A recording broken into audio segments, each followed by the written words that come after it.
Okay, thank you, Dr. Vikas. So, very good evening to all respected professors, faculty members, and participants. Myself, Dr. Amit Agarwal, and today I got the opportunity to host this session. I welcome to all of you on fourth day of this faculty development program on electrical vehicles, new trends and challenges. The today's topic for discussion is induction motors for electric vehicles. So, without taking much your time, I would like to call Professor Hemant Ahuja, Head of Electrical and Electronics Engineering Department, for welcoming our expert speaker, Professor Sanjeev Singh sir, and addressing our all participants too. I request Thank- Dr. Ahuja, please take the charge. thanks, Dr. Amit. Am I audible properly? Yes, sir. Audible? Yes, sir. Yeah. Very good evening to everyone. Good Good evening, evening, sir. Good Sanjeev evening. sir. Good evening. Good evening. Sanjeev sir, good evening. We are glad to have you with us today, sir. On behalf of ABS Engineering College, on the behalf of department, and on my own behalf, I welcome you, sir. Thank you. It's Thank you. it's really a moment of pride for us that my senior from IIT Delhi has come to deliver a lecture. And though I know you since many years, but I think this would be my first lecture I would be attending. So thanks, sir. Thanks. I know you are a busy personality, and somehow you could spare your time for us. It's really appreciable, sir. Thank you. Uh, Sir, in these 3 days, this is the fourth day of our FDP, and the 3 days have gone fantastic. All the discussions were very nice, and in all those discussions, it was majorly the discussion on the how the electrical vehicle field is progressing. What are the different vehicles which would be coming in another 10-15 years? What are the different motors used? What are the different converters used? How we are progressing towards in the field of batteries? How we are going for the charging system? The wireless charging, in fact, was also discussed. But the topic motors is not very much discussed in details, although an idea was given about what various kind of motors we could use. And your topic is on induction motors for electrical vehicles, and this is one of my interest area as well, because we have been using induction generators for wind energy conversion systems. So I have a deep understanding of the squirrel cage induction generator, the double fed induction generator, and today I look forward to have a wonderful session on induction motors, how this could be used for electric vehicles, what are its characteristics which are well suited to electric vehicles, and how we are actually utilizing it. So I look forward to a very good session. I hope the participants are going to get very knowledgeable experiences through your expertise. I welcome all the participants for this particular session. I welcome everyone, the faculty members, the staff members, industry persons, persons from other institutes, the students, research scholars. I welcome everyone. And I request Amit ji to please, without taking much time, to please invite our guest for the session. Thank you. Thank you, sir, for such a nice welcome on behalf of entire ABS family. Before inviting Professor Sanjeev Singh, sir, with due respect and permission, I would like to read his credential. Although it's tough to compile in the few lines only, but still I will try. Surely, surely.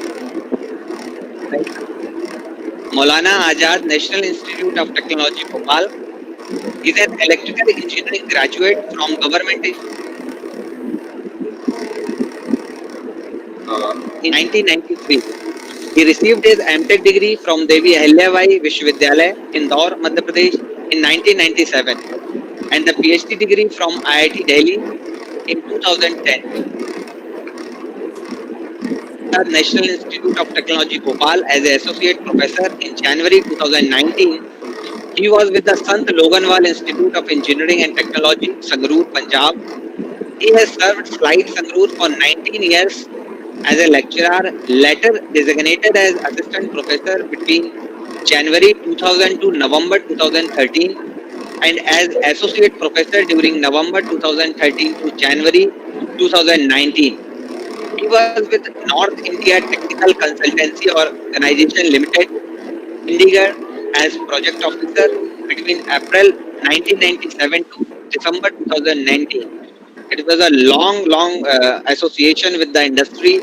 There he was handling the industrial troubleshooting assignments along with consultancy in the area of energy management and renewable energy applications. He was a postdoctoral researcher at Department of Electrical Engineering, École de Technologie Supérieure, University, Quebec, Montreal, Canada, from December 2016 to June 2017. His area of interest include power electronics, electrical machines, drives, DSP application to power system and electric drives, energy management, energy efficiency, power quality, microgrid, and renewable energy integration. Dr. Singh is a fellow of IE India and IETE India, senior member of IEEE USA, and life member of Indian Society for Technical Education and the System Society of India. Sir, I would like to welcome you again and request you please take the charge and share your knowledge with all of us.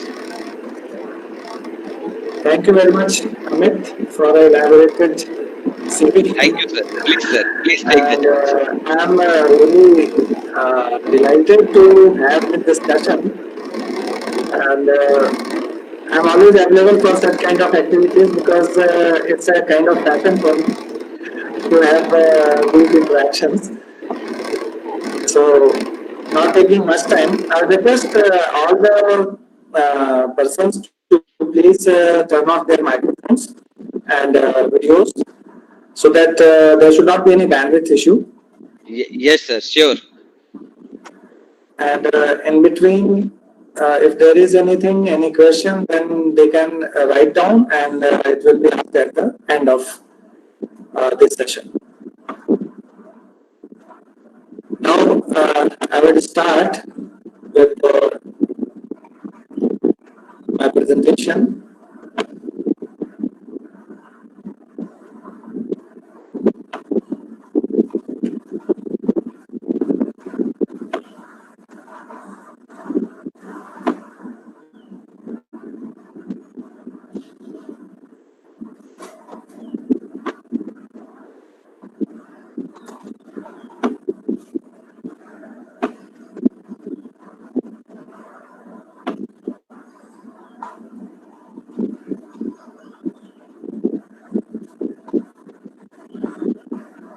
Is it visible?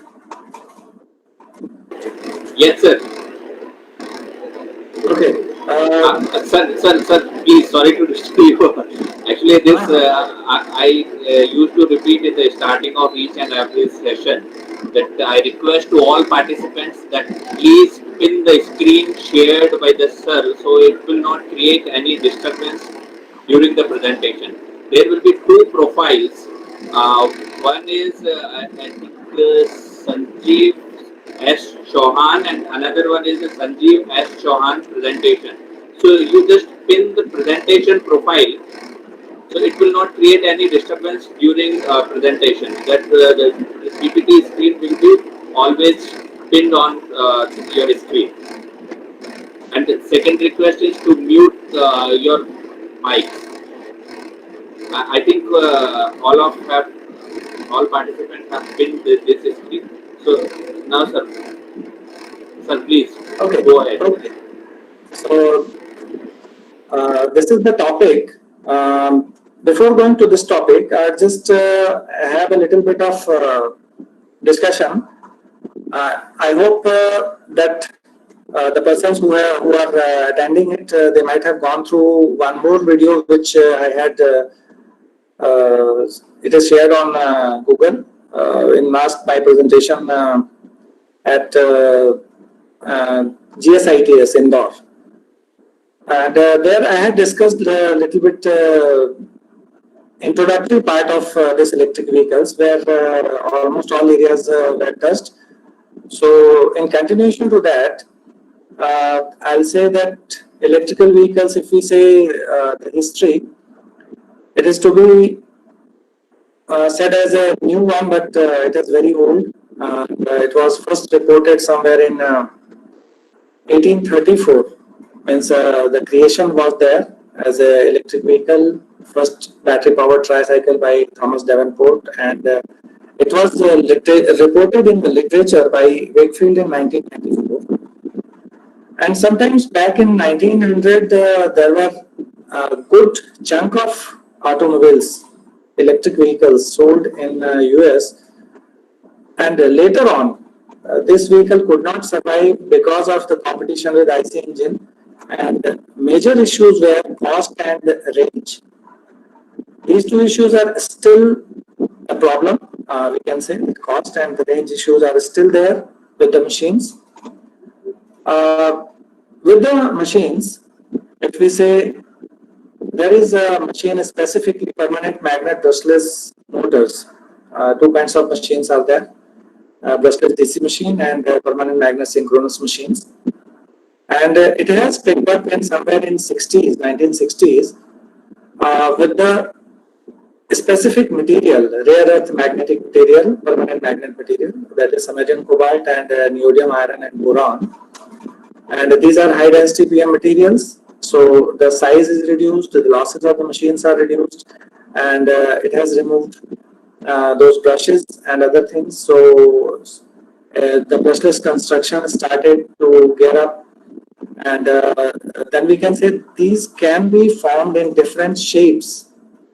So it's a best fit for the medium-sized industrial drives, because it can be formed in any type of shape and size of the machine.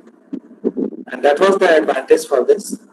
But it has a biggest disadvantage that it is mostly supplied by the China. And since last 10 years, somewhere all the uh, big, I can say, powers, they are trying to have a machine which is without permanent magnet, so that the monopoly kind of thing should be avoided. And it has started a new kind of challenge. So I'll come to that. And if we say that major challenge for acceptance of electric vehicles is how to make them affordable, the cost of EV is the major concern. Most of the persons are thinking that this is a costly one, and there are some options available. So based on those options, it is being manufactured, and still there are gap for the motor and controller. And the biggest one is the battery and its ancillary services, safety and aesthetics. And range issues are mostly related to storage capacity, that is battery, and its charging. So we need fast recharging. So as discussed in the initial phases of this discussion, that charging has been covered. My main concern is on the motor, so I'll just go on that.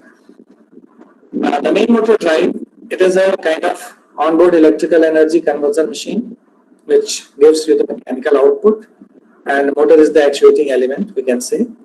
And EVs require special features from these motors, because EV is a different kind of application. It is not just a simple mechanical load, and this requires high torque density, power density, then wide speed range, because we are having some low speed operations which we can say as creeping, high speed operations like cruising, then overtaking.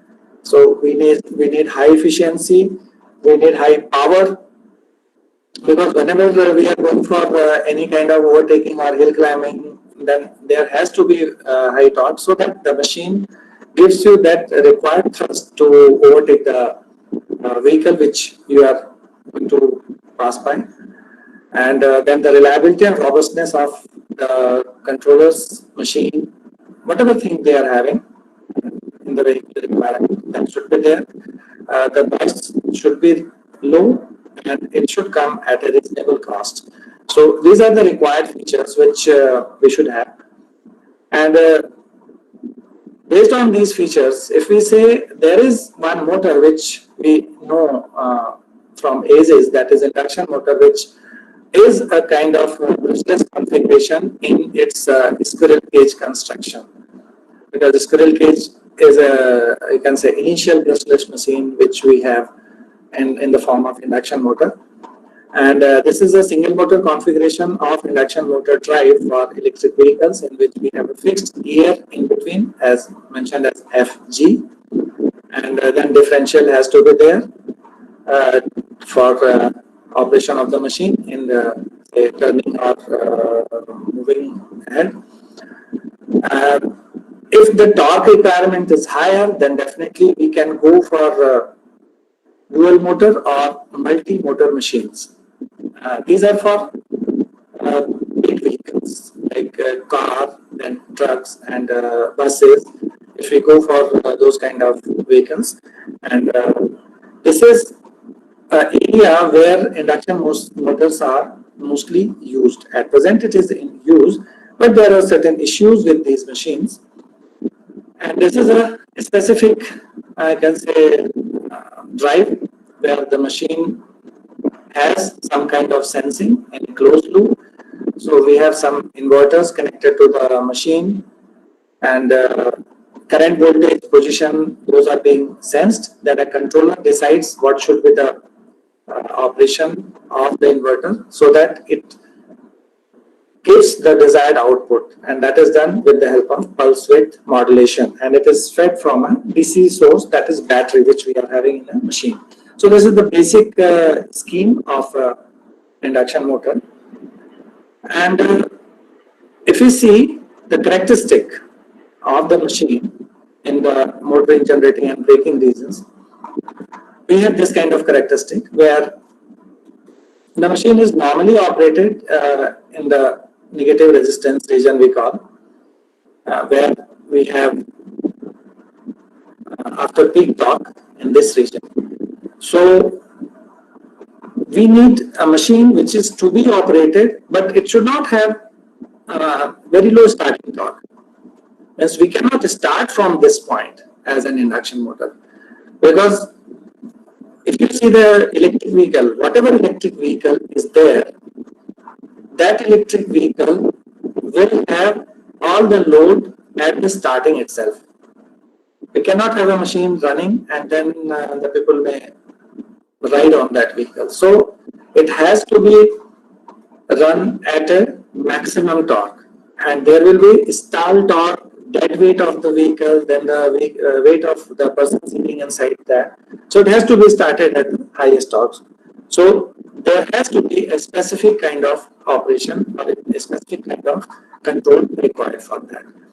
And that's why it is said that the speed torque characteristic, which we normally use for induction motor with the small starting torque, and then it goes in the speeding mode, and then it goes in the steady state operation mode. We need a specific kind of characteristic where we start with the maximum torque of the machine, so that the controller should be able to do that. And if we see the squirrel cage induction motor, because you might be having the information or the basic idea that to have highest torque at the starting, we increase the rotor resistance, and but in induction motor, which is specifically the straight cage induction motor, we cannot change the rotor resistance. It is possible with the other one, wound rotor. So here we need a different kind of setup, which is in this form.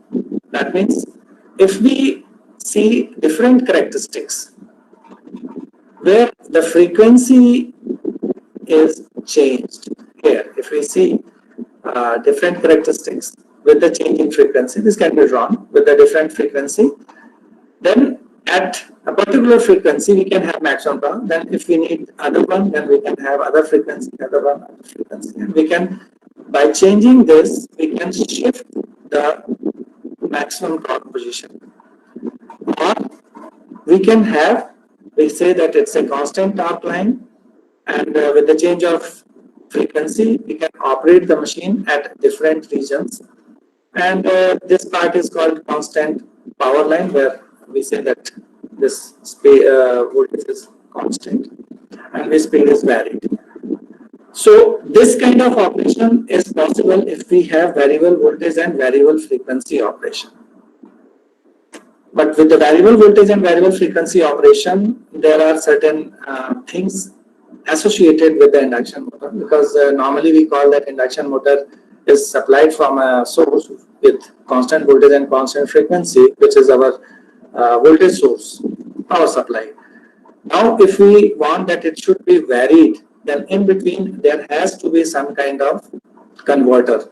And here starts the role of power electronics. So for induction motor, if we say the drive, when we say induction motor, it's an individual induction motor, but when we say induction motor drive, then there is a specific controller or electronic device combination in between the power supply and the motor, which gives different kind of voltage and frequency or current conditions which suits the desired output parameters like torque and the speed from an induction motor to run the load as per its load profile. So the drive can have variable voltage, variable frequency to match the load torque and its speed. And there are three kinds of control which is available. One we call scalar control, then the vector control, and there is another direct torque control. So I will be touching all these issues. Now, if we say scalar control of induction motor, we can have some general relationships like slip is very important in case of induction motor. So slip is defined as the difference between its rotor speed and synchronous speed as a ratio of synchronous speed.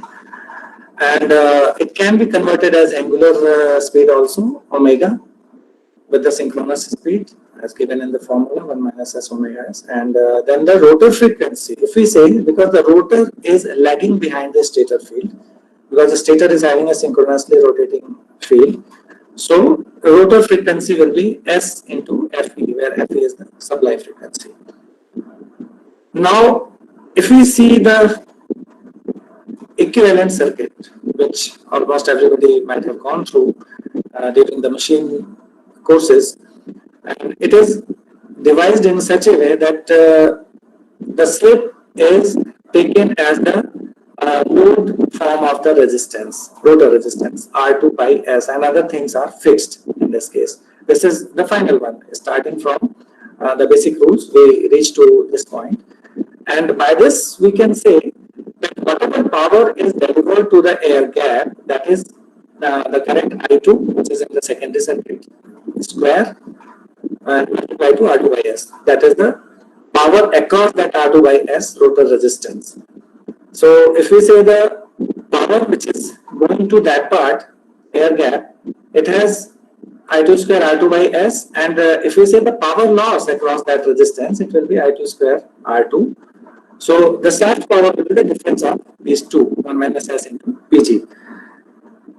Why I am saying that these things are used in scalar control. And the mechanical power and the shaft power, they are defined as omega into T. If we say mechanical power, so we can say whatever torque it is operating and whatever speed it is rotating, the product of these two will be the mechanical power output of that machine. So we can say in ideal condition, whatever electrical power is transferred to the shaft and the mechanical power developed across the shaft, that must be equal, and from there we get these relationships. So this is important from design point of view also, that if we can have the dead weight, the torque which is required, and what speed the machine will run, so we can calculate the maximum power required for the machine induction motor, which is to be connected to drive that machine, and it should be a little bit higher than that, because we have not considered the friction, bearing, and other things if we take those things. So proper assumptions and you can say margins should be taken. Now, if we further specify or further simplify this equivalent circuit, we can say the equivalent circuit in this form, where R1 equivalent, X1 equivalent, R2, X2 transferred to the primary side, and with this, transfer to the secondary side. It is because on the rotor side, it is on the R2 side. And then the torque equation finally comes into this format, that is 1 upon omega s, V1 equivalent square, R2 by S, and on the denominator. So here we can see clearly that the frequency plays a major role in deciding the torque as well as the voltage which we are giving. And by these two controls, voltage and frequency control, which usually we go for the control of speed of the machine, speed and torque of the machine. So if we say there is an open loop speed control, that means we do not sense any feedback of speed from the machine. Sometimes we use this. And if this is a kind of control, then how it will look like? We have to give some kind of voltage initiation. V0 is an initial voltage to start the machine. That is very important. And then the reference speed as omega star. It has to be given there, and then through the controller, we give the desired voltage to the VSI, and VSI switches accordingly, takes supply from the battery, and then it gives to the induction motor, and the machine is operating. Now, if it is a closed loop control, then we can measure the speed using echo from the machine or any other method, which is indirect or direct. These methods can be devised. Many people are using this kind of thing, that by sensing voltage and currents or any other parameter, it is being done, and that speed is fed to the error generator, where the reference speed and actual speed difference is calculated. Then there is a kind of controller, which I have taken here as the PI controller. And then the saturation is given that there should be a saturation margin for the controller. So that slip speed is given, it is added to the actual speed, how much it is added, and it is given for the calculation of theta. And a specific V by F, that is V by omega ratio, is given for the voltage reference. And based on these, the reference voltages are calculated, and then the VSI is fed through the PWM by these methods from the scalar control. And then there can be a torque control method also, where the estimator is used to estimate the torque, because we do not use any kind of torque directly, so we estimate it. And that torque is obtained from the speed signal, and then it is calculated, the error is calculated, and then the controller is given for the torque control. So this kind of scheme is used for the scalar control. Now, how these are defined, we can see that the voltages are defined. If this is the reference voltage, then root 2 times the V, that is RMS value of the voltage, and then Vm sin theta, then Vm sin theta minus 120 and plus 120. These are the three voltages which are calculated. And these are the equations which are there for calculation of various values, where we have the ratio A F upon F rated. So why we do this part, that the V by F ratio should be constant? Because the V by F is directly proportional to the flux inside the machine. And if we reduce the frequency, keeping the voltage constant, then the flux will increase, or the machine will saturate. Or if we increase the frequency, keeping the voltage constant, the flux will become very low and the machine torque may not be generated. So that is the essential requirement if we go for VIF control in the scalar method. Then comes the vector control method. Now, in the scalar control method, we have seen that we are directly controlling those voltage amplitudes, and then we are going for the control using PWM method. But in vector control, these vectors of voltage or current, they are decoupled into its direct axis component and its quadrature axis component. That's why it is known as a decoupled control. And basically, the control is of the flux. So, vector control is known as flux oriented control also. Sometimes you will see FOC word, that is flux oriented control, that is known as vector control. So, both are synonymous. And it is a decoupled control in which the torque and flux both are controlled through coordinated change in supply voltage and frequency. Now, the flux level control is essential to avoid the saturation and the minimization of core losses. And we can say there are three distinct flux linkages if we see in induction motor. There is a stator flux linkage, then there is air gap flux linkage, and there is a rotor flux linkage. These three are almost similar. We can say they do not differ in steady state conditions, but it becomes significant during transients.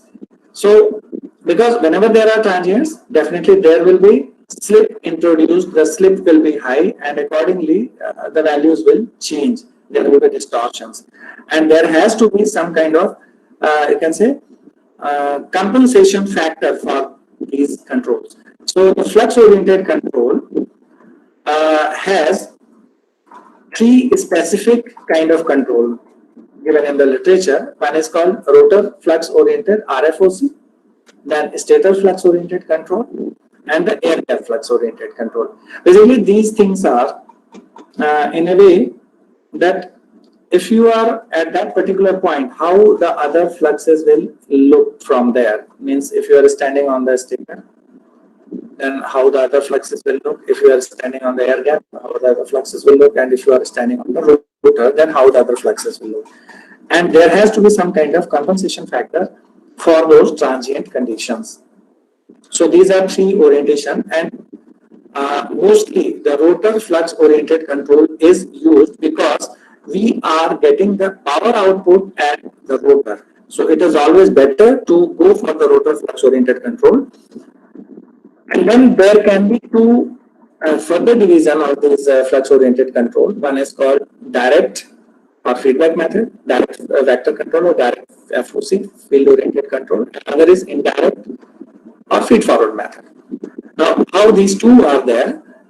If we have the flux measurement directly, that means if there is some coil installed in those areas, suppose it is a stator flux, then it has to be installed in the stator. If it is air gap flux based, then it has to be installed on the air gap. And if it is a rotor flux oriented, it has to be installed on the rotor. And it is a problematic issue because once the machine is designed, installing a surge coil or a flux measurement method in the machine, it will create a lot of time. It needs opening, or it should be provided in advance in the machine. So it will invite I can say additional cost. It will be similar to those Hall sensors in the permanent magnet twisted DC machines. I think you might be knowing because in the previous lectures it has been discussed.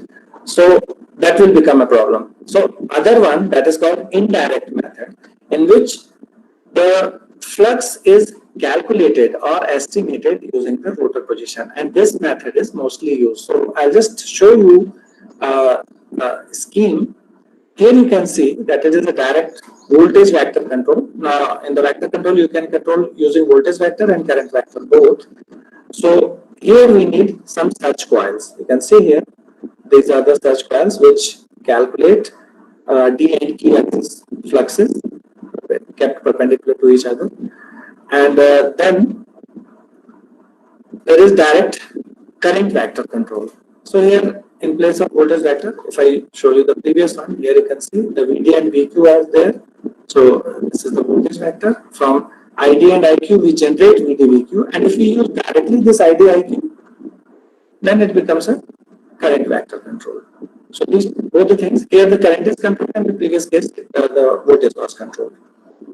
But if we go for the indirect one, then we sense the values. We do not need any kind of such coils. So here we use a tacho, which gives you the rotor speed, and then the current from any two lines are sensed, and then the values are calculated in this one. So here you can see that speed is there, there is a speed reference, then this is error is calculated here, error is calculated, error is given to the speed controller to get the torque reference, and from speed and direct estimation of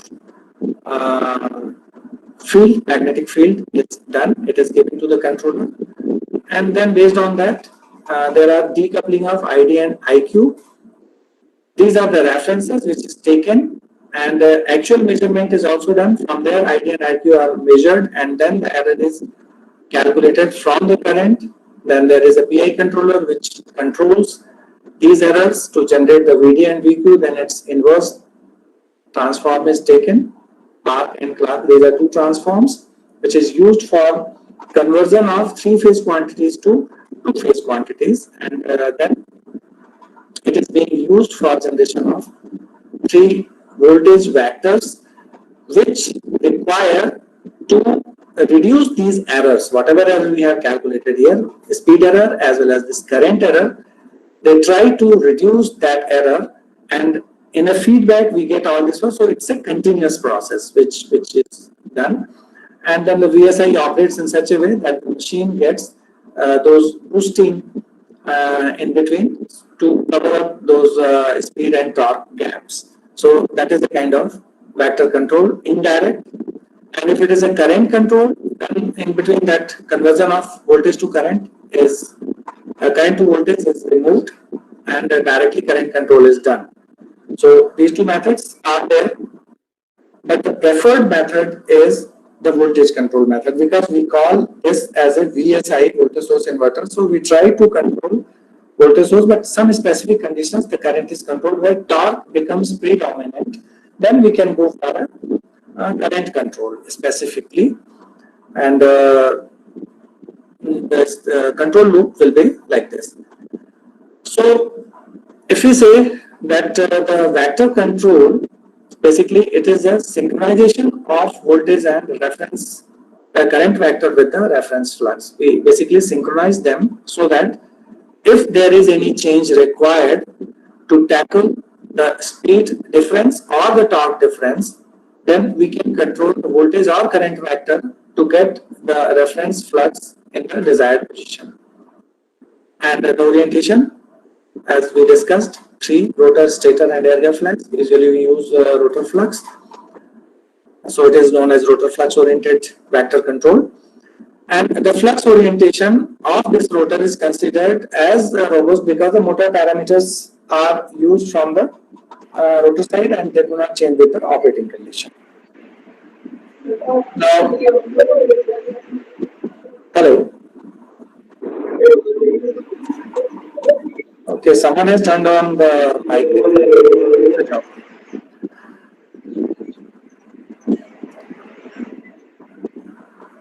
Now we have some relations. I have mentioned here relation from the electromagnetic torque.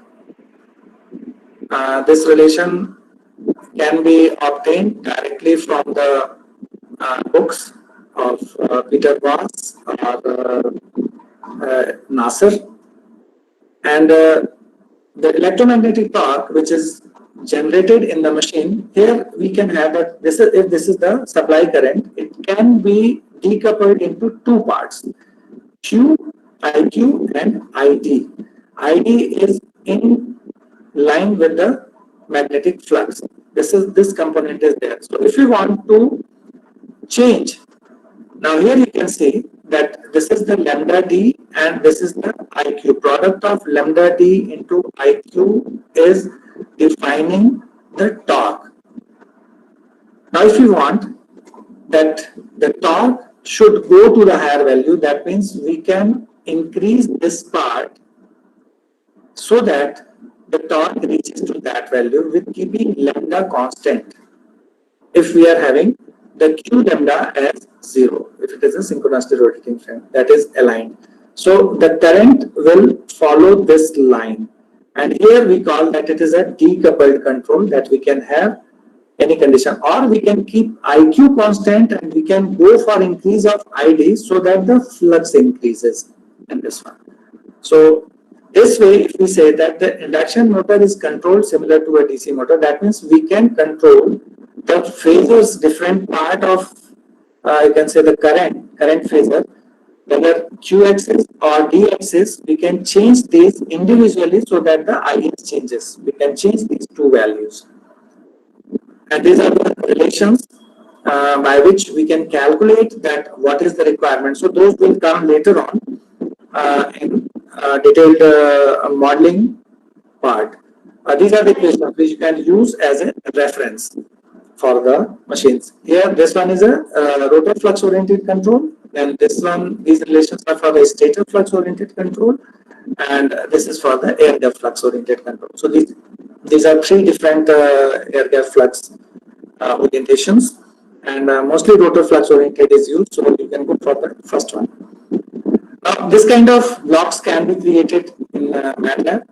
Nowadays, there is a direct vector control drive is there, but the basics should be known and you can create your own. If we have the reference of lambda and torque, this is the flux and the torque, then ID, IQ and the slip speed can be calculated. Whatever relation I have shown, based on this kind of equations can be created in the MATLAB. And these are the voltage equations for the flux and the torque calculation. So rotor flux and torque are calculated, and if you see here that this is the torque which is calculated based on the direct axis field, quadrature axis current, and the quadrature axis field and the direct axis current. So this is calculated, and if we have this as 0, then this only becomes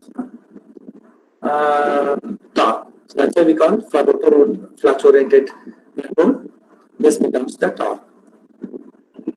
The other estimations, flux and torque estimations, they are from the sensed voltage and currents.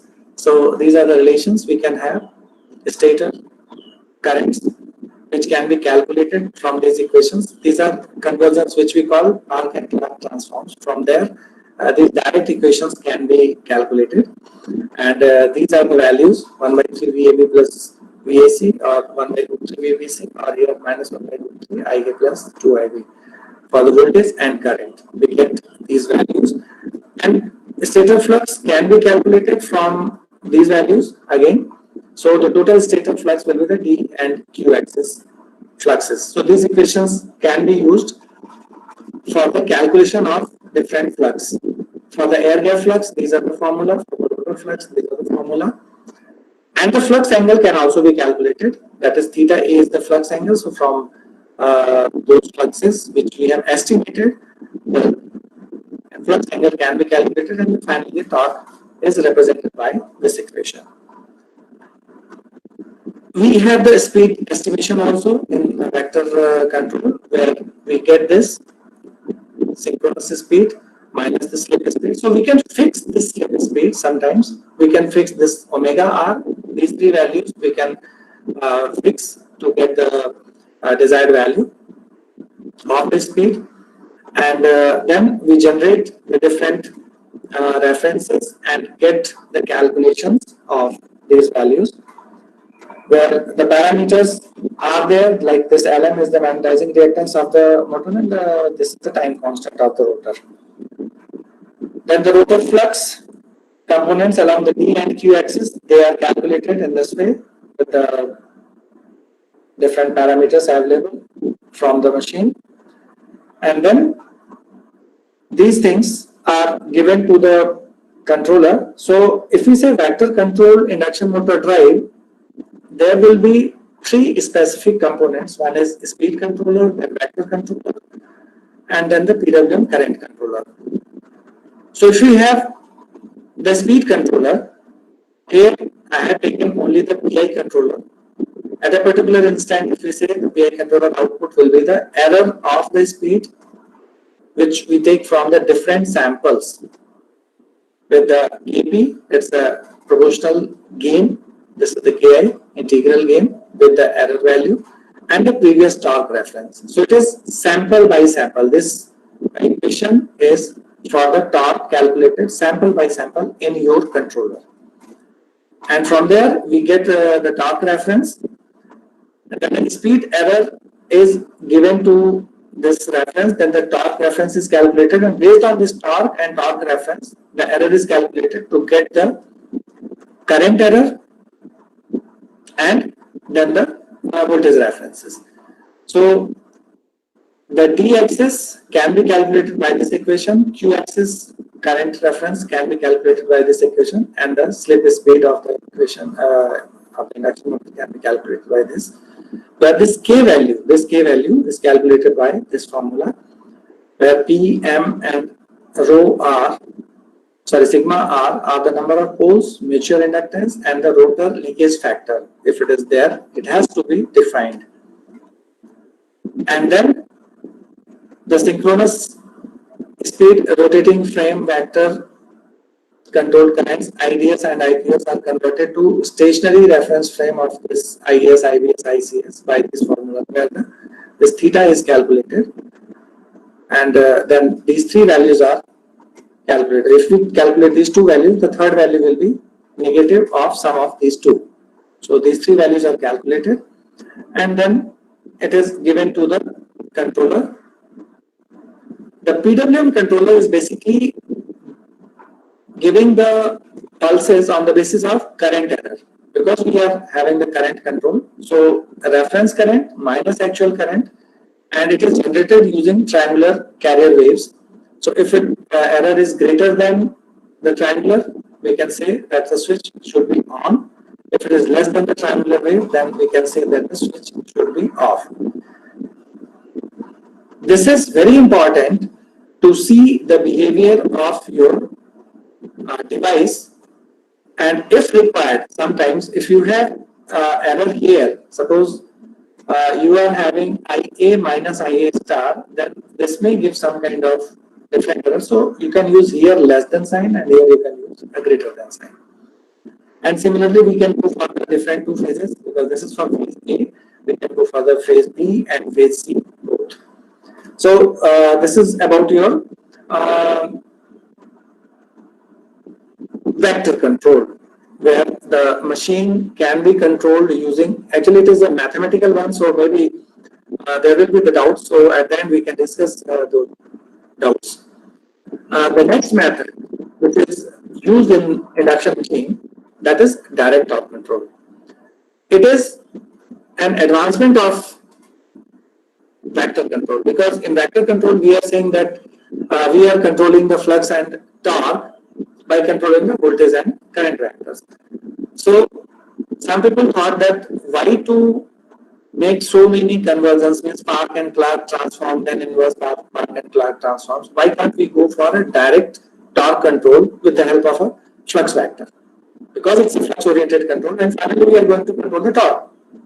So this method came as a direct torque control, and this is based on the optimum switching of the particular vector for the inverter, so that the torque is directly controlled. So we can say it is a direct control of stator current and voltage. We are not controlling the voltage and current vectors directly. We are controlling the torque directly. So indirect control of current and voltage vectors. And here we use sinusoidal stator fluxes and currents. It reduces the oscillation. So these are the silent features. We have the advantages that the coordinate transformation, as I told you, those Spark and Clark transformation, those are absent from this one. We take it directly. And then there is no need of voltage modulation block, voltage decoupling circuit is not required. The several controllers are removed.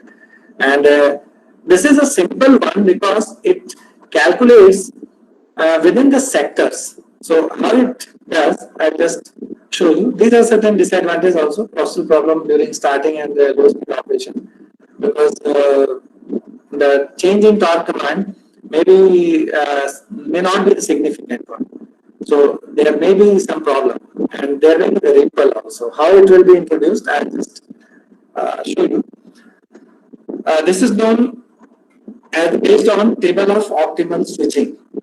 So table of optimal switching is based on the flux and the torque vector, and it depends on the position of different vectors. So here we have the sensed stator currents, then the sensed stator voltages, and from there we estimate the torque directly, and then from the torque we get the sector where it is being operated. So we have very minimal calculation in this case, and this is how it is done. We have different table of optimal switching where we have 6 sectors: theta 1, theta 2, theta 3, theta 4, theta 5, theta 6. I'll go to the figure, that is uh, the direct torque control figure. So if we say that we are having all this machine space into 6 segments. So here we can say that this one is the theta 1 segment, then this is theta 2, theta 3, theta 4, theta 5, and theta 6. These are 6 segments. And accordingly, we are having, say, 6 vectors. This is first vector, second vector, third vector, fourth vector, fifth, and sixth. There are 6 vectors. Now, how it starts? Suppose initially, at first point, this is your flux position, and I have to move in the forward direction. That means my machine is moving in this direction, so I have to go in this direction. So from here, I will decide 2 boundaries. These 2 purple boundaries. They are for the flux variation. I had given the flux variation in this boundary. That the flux will vary in this boundary. Not more than that, not less than that. So this is your main value. So from here, if I have to go, assuming that whatever these voltage vectors are, the flux will go in phase with those vectors. So from here, my nearest vector, if I see here, my nearest vector to go in this direction, to touch this boundary, either is this one, V1, which will go in this direction, so it will go in the reverse direction. So if I say to go in forward direction, the nearest vector is this V2. So I'll go for the V2 here. Now from V2, I reached at this point.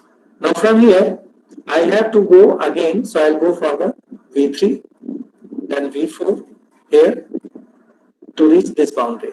This is the first boundary touching, then going forward, then coming to the second boundary. From here, I can come to this boundary also by this V4. But if I say the V4 will be parallel to this.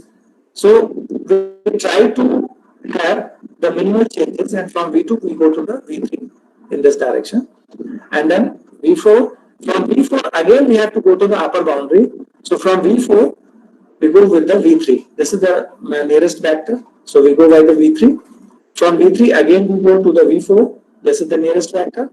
From V4 we go to the V5, so we touch this boundary. Then from V5 we go with the V4, the nearest vector, to touch the upper boundary. Then again to V5, then V6 to touch this boundary. So every time we are trying to touch the upper and lower boundary for the flux variation. Then from V6 we go with the V5, then again V6, then we go for the V1, and then V6, like this. So this is how the switching is done. Now if we say the V1, if we see the variation in the 3-phase inverter, for V1 we have defined that the vector is 1, 0, 0. For V2 the vector is 1, 1, 0. So we have 8 vectors here. Basically V0 is 0, 0, 0, and V7 is 1, 1, 1. So these are 2 vectors which are known as null vector, and they lead nowhere. So we do not use these. And then these 6 vectors, they are being used in between to get all these table of optimal switching. If you see here, we see all these vectors. If we don't want to go anywhere, then we can have V0 and V7. Here you can see, if the delta T, if there is no requirement of torque for the machine, for the change of your load or change of the drive, then we can go on the V0 and V7. Which one is the nearest? Depending on that, we can go for the V0 and V7. So it will not result any kind of change. But if you want the change, that means if it is in the positive direction or the negative direction, we have to go with these vectors. And this gives you the direct torque control. So here the switching is very much simplified in the direct torque control as compared to the vector control, and that's why this is being used in most of the industrial drives. Now these two, vector control and the direct torque control, both can be used for different type of you can say machines, specifically for induction machines. So if we see here how it can be done, we sense the voltage and current from the source, then we estimate, this is the scheme, we measure the speed of the motor and we calculate the values, we calculate the lambda reference, that is flux reference, and the torque reference. We take the error and then using the controller part, because we are taking the error, using the controller part, we go to the table of optimal switching, which decides the sector and the vector to be activated, and then VSI operates in that way and the machine torque is controlled. So this is we call VSI, voltage source inverter based direct torque control, and this is being used at many of the places. So if we say for the induction motor, we have three specific controls, that is scalar control, the vector control, and the direct torque control. Out of which scalar control gives you raw control, that is not accurate control. The vector control gives you accurate control but with increased control complexity. And if we say the direct torque control, it gives you control with a reduced complexity but probably increased torque ripples. Now if we say these three methods, then none of the method is absolutely perfect. We have to have some kind of adjustments in different kind of methods. So for the researchers, there are openings in all these three control sectors of induction motor drive, and keeping in mind that the electric vehicle is being supplied from a battery. So if we have a battery and we know that the induction machine requires some reactive power to operate, that is the magnetizing current that has to be drawn from the battery. So the range of the battery, that is the range of your drive using this battery, will definitely be less if we are using induction motor as compared to the permanent magnet machines. So there must be some efforts so that we can reduce the reactive power burden of the machine using different kind of control schemes, and the specific one for that will be definitely the vector control. So we have to have some improved method for the vector control for the electric vehicles. If we go for the direct torque control, then the direct torque control will be operated for better control but with the torque pulsation, because you are having those ranges, lower and upper ranges of the flux method, and that will be the direct torque control will have the torque ripples in the machine. If there is a torque ripple in the machine, definitely there will be some kind of glitches, some kind of noise in the machine, so you have to work with that. So if we say the acceptability of EV requires a rigorous research efforts to make it cost and range affordable. It is not a, you can say, normal thing. It will require a lot of research effort. Then the machine must have the low dependence on the PMs with the special characteristics desired for EVs. And the alternate machine at present is this induction motor. Until there is some other alternative new machine development is there in the market, these are the only two machines which take the charge of electric vehicles. Then the controllers shall improve the operational efficiency of the drive along with the desired load maneuvering capabilities. The controller must have intelligence to integrate the EVs with modern transportation as well as the electrical networks. This is specifically I have written for this purpose of the concept of G2G and G2V, grid to vehicle, vehicle to grid, and there is one more concept known as home to grid, and then the grid to home, or home to vehicle and vehicle to home, because many people are having the charging ports at their home. So those are the concepts which can be used, and where power electronic controllers are making a lot of change for the machine. So, and then we can say that the EVs are future proof for realizing a clean and efficient road transportation for our society, because EVs, we say that EVs are having the clean method, because the emission is very less, they are quiet machines, so we go for that. And these are the references, you can go for these references: Electrical Machinery by Fitzgerald and Kingsley, then the Peter Cross, Sensorless Vector and Direct Torque Control, then this Drzdalowski, the field-oriented principle in control of induction motors, then Ian Bodia and S.A. Nasser, Electric Drives. They have two books, Electric Drives 1, and the other is the last one, Vector Control of AC Drives. So these two books can be checked for vector control. And then the modern power electronics and AC drives by PK Bose. So these are the specific books which will give you the detail of vector control. And there are a lot of papers. It's some 500 or more than that for vector control, because it's a mature one for the drives, but not for the electric vehicles. Electric vehicle papers are there. You have to search for that and then go for it. So this is all from my side, and now it is open for discussion. Sir, can you explain about torque estimation unit?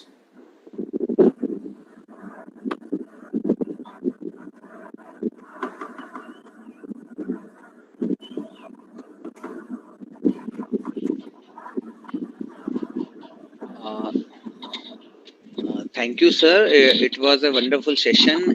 Even I have updated my database with lots of new things. Now I can see few of the questions in the chat room. So I would like to read one by one. Sure, sure. Okay. Yeah, yeah. One question from Sukhvinder, sir. Could you please elaborate what actually a stationary reference frame is? What actually the parameter which is stationary? Is it flex? And why frequency zero is taken to make speed voltage in the DQ equation of stator voltage? No problem with rotor reference and synchronization rotating frame. Actually, when we say stationary reference frame, basically what we say that if a rotor reference frame and stator reference frame, they are basically the rotating part. So if we are standing somewhere on the air gap, if that means we are standing on a specific rotating field, the field is rotating in the air gap. So if we are standing on that field, then it will be, the frame will be rotating. That means the rotor reference frame will look from there as a rotating, the stator will look from there as a rotating, but the person who is standing on that air gap, this will be in the stationary reference frame, because we are assuming that it is riding on the stator, air gap field, and air gap field is rotating at a synchronous speed. So if we are standing on that, it will become that field will become stationary for the person who is standing on that. And in my opinion, that is why it is called rotating reference frame, but it is called as a stationary.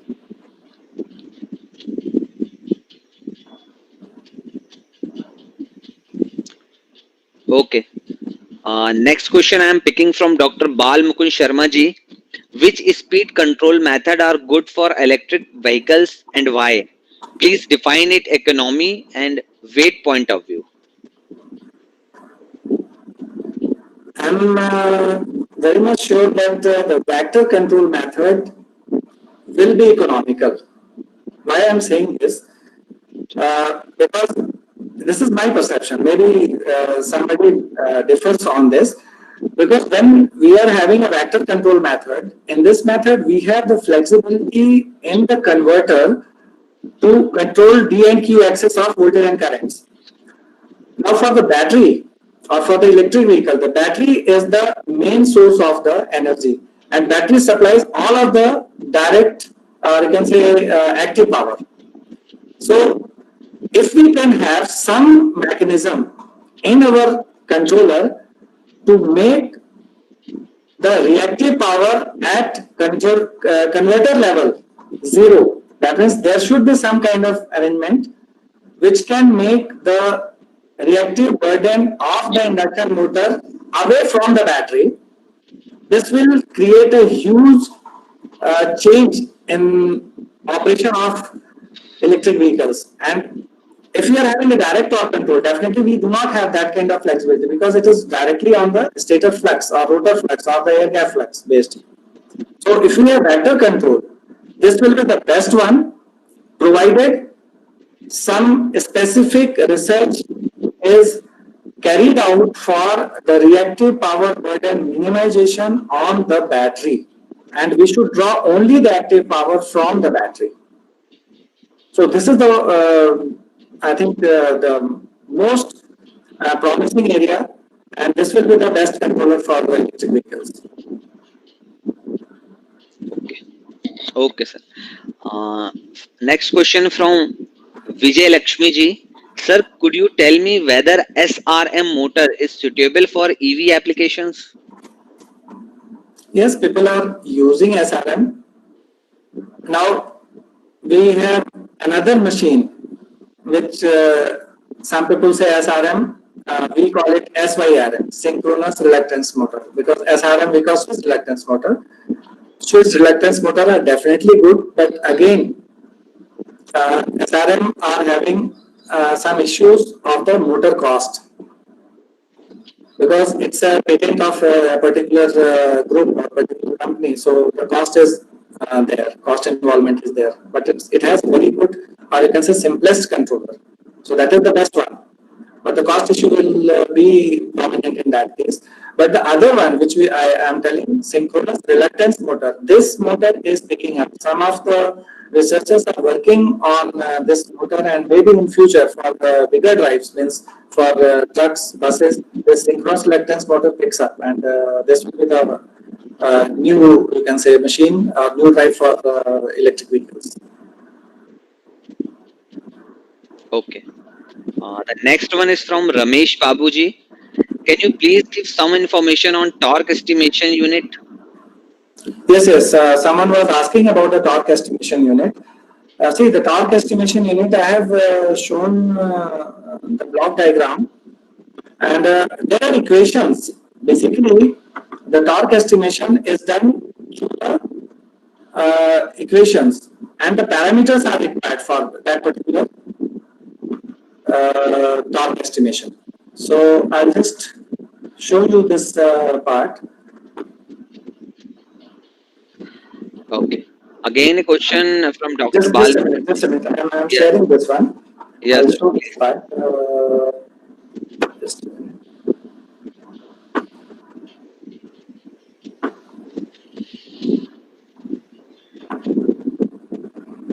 Is it shown? This one?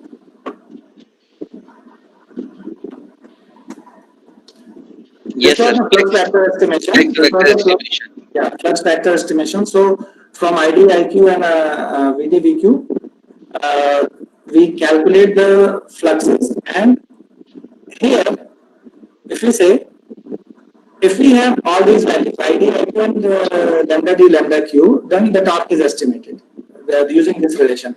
So directly, this thing can be created in your MATLAB by the connections, simple connections, which I have shown in one of the slides, that these equations can be created. I'll just show you that slide.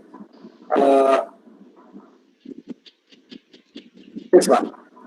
See if you have something. That's here we are having lambda reference and the torque reference, and then we have these parameters. So based on these parameters, whatever equations we are having, this is the product and this is the division. Using this, we can calculate ID, IQ, and this slip speed.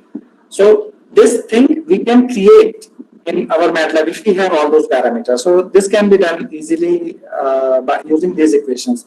And if they want, they can go through the books which I have mentioned, because in those books there are step by step estimation and the equations are given there.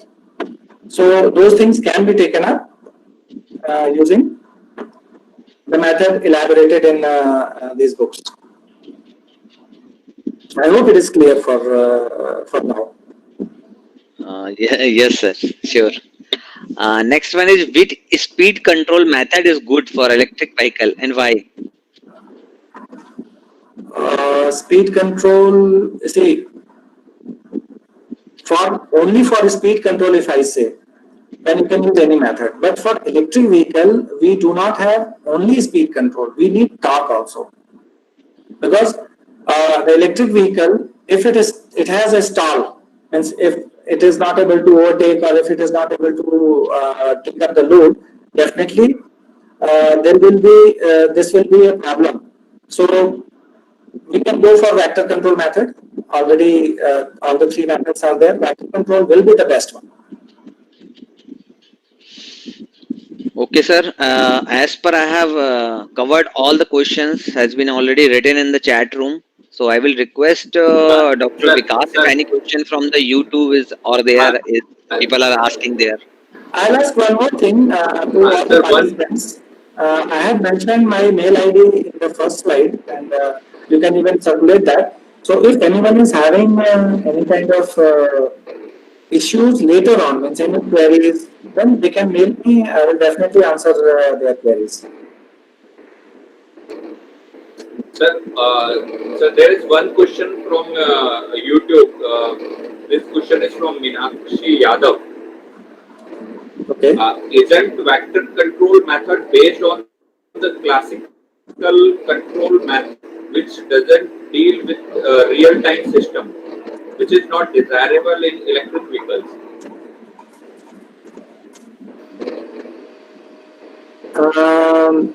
Your question was that vector control is based on the classical control system.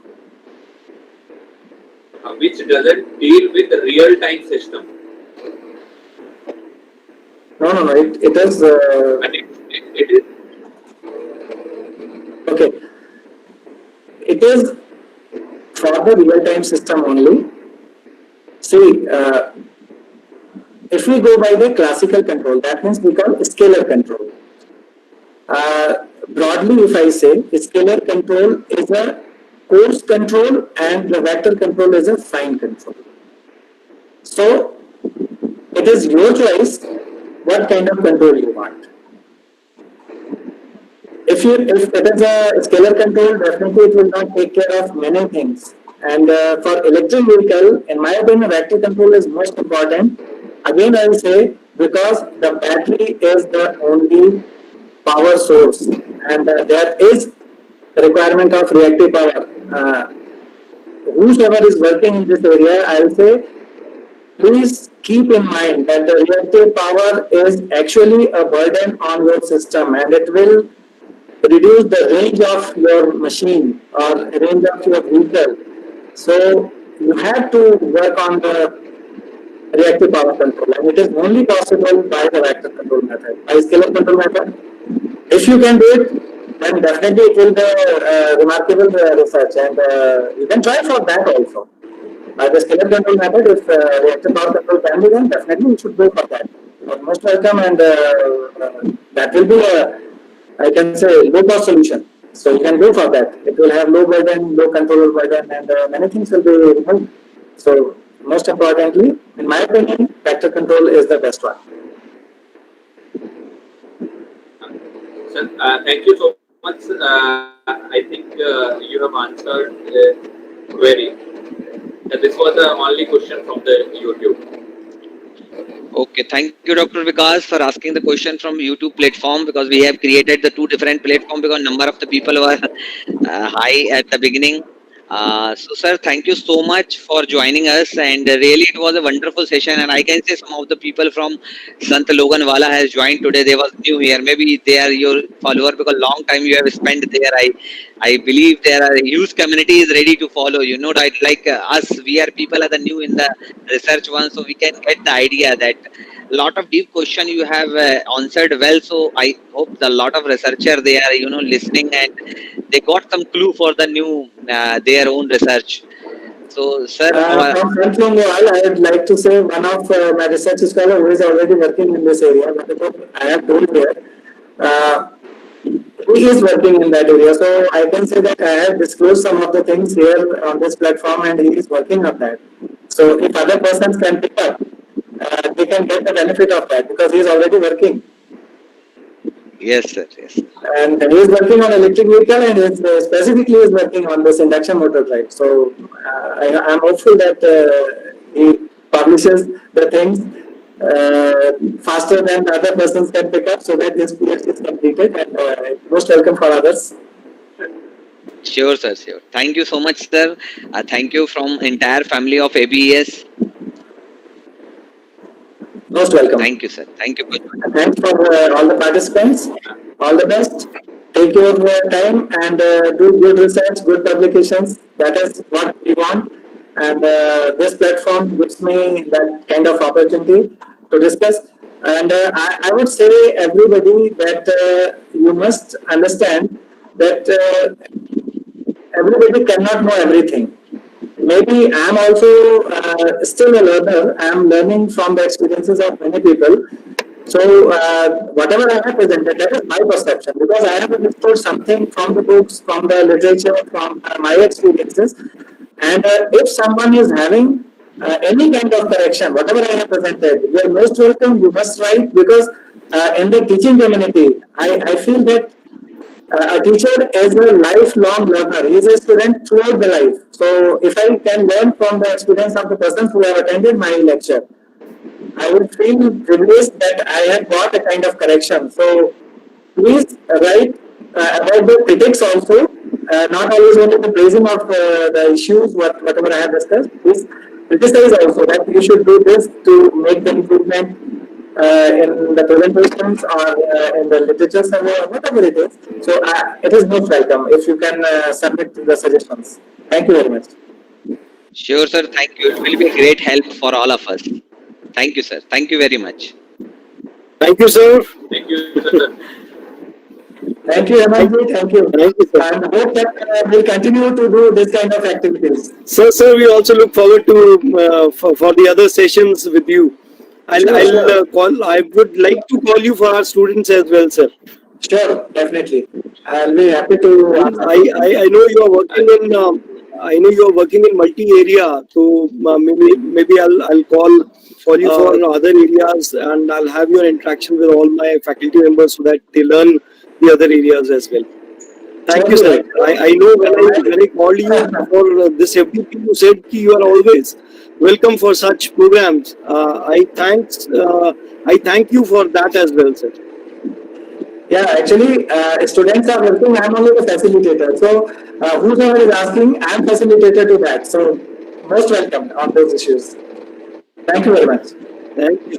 Sir, Thank you. Thank sir, thank you. Actually, I am feeling connected with the Bhopal, and I am able to see that few of faculty members are from Bhopal also. They are connected in this meeting. There are two of my teachers. One is Dr. K. N. Shukla. I think you might be knowing him. He has completed his MTech and PhD from Manit.